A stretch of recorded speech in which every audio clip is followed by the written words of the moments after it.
I'm assuming that speaks to social skills. Well, yep, social, behavioral, soft skills, which are always talked about in roles, especially with opposite of tech roles. Needs and goals, consider the necessary infrastructure.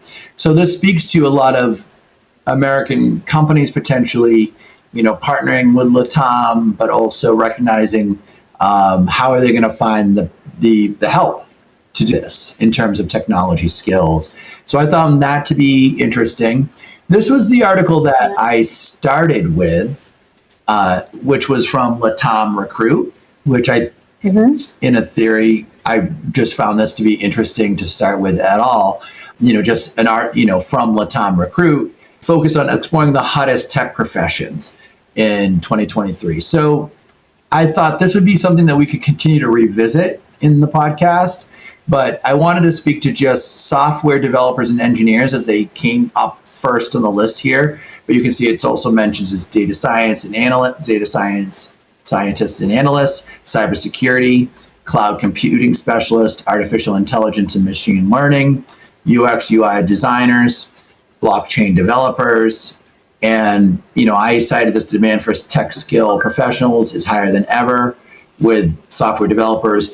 And essentially what I just wanted to draw a conclusion with on this is that with software developers, back to that conversation we had with Coder House. And so I went to the Coder House website, and if you look, their resources are essentially, their courses are aligned essentially with these areas that these top jobs are in. Yeah. So, people who are looking to, upskill, work in a specific area of tech can upskill in ways directly through resources, through companies like Coder House and such, to kind of get skills that can kind of prepare them for these jobs.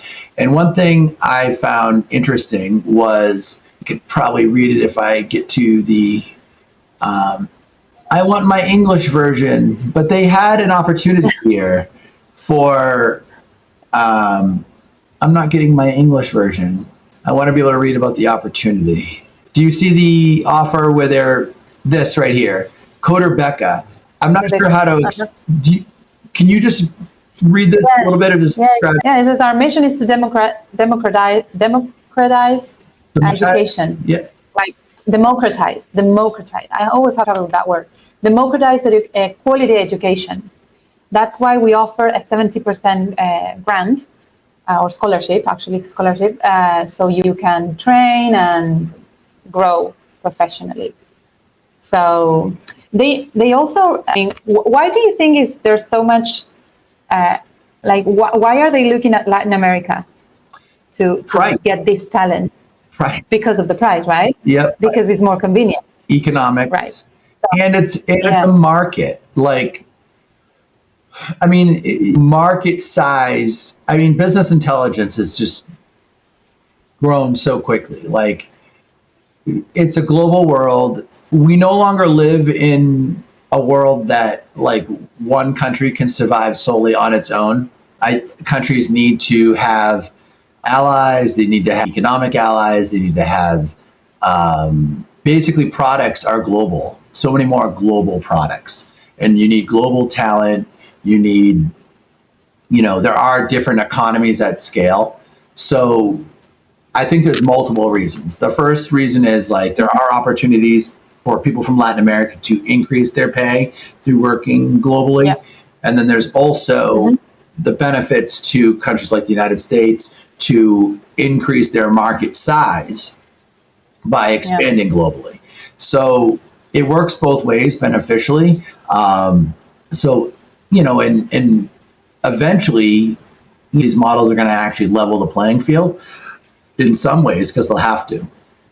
But I wanted to just bring this connection to, there's this incredible demand. It's going to continue to grow. Companies like Coder House are providing additional kind of support for people to upskill into these roles.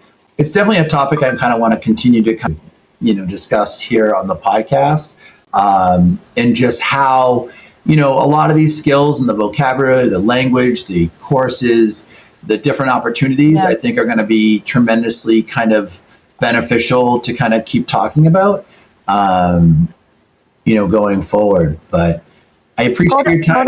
Yeah. Yeah. Sorry. Yeah, Coder Sorry. House talks to exactly those people who want to work for the United States. Right. They target their, you want to actually, the skills that people are, the demand from, and earn a better salary. And it will like it's, the job market, the skills, everything's going to continue to grow. So, well, thank you again. It's always a pleasure. We always have more to talk about. So I look forward to kind of getting together again soon. But thank you for your time today. Great talk, Dan. Thank you. No Goodbye. problem. Bye-bye.